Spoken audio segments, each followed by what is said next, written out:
My husband's friend called and asked if her kids could come to our lake house to do some fishing. We said yes. We expected her to come with them. She dropped them off and left. Not only that, she dropped off her son and his friend, a kid we have never met in our lives, at our property without asking us first.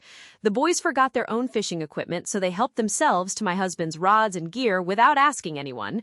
Then they decided to take the kayak out onto the lake, again without asking, without permission, without a single adult anywhere on the property.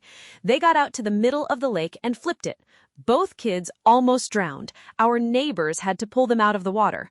I wasn't even home. I had no idea any of this was happening until after it was over. My husband's fishing gear went to the bottom of the lake and stayed there. Now, let me be very clear about something.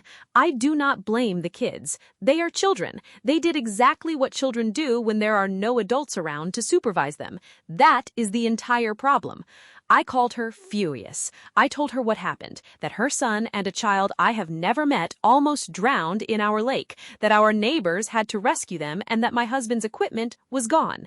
Her response was to blame her son's friend, said she knows her son and he would never do something like that on his own, basically implying the other kid was responsible and her son was just following along. I banned all of them. Her, the kids, her husband, and her pets. None of them are welcome on our property anymore. I also demanded she pay us back for the gear. She is acting like I'm being irrational. But let me just say this plainly. She left children, including a child who is a complete stranger to us, unsupervised at a property that sits on a lake, with a kayak they didn't have permission to use. She never asked if that was okay. She assumed we would be there to watch kids we weren't told were coming alone. And when those kids almost lost their lives and our equipment was destroyed, her response was to blame a child.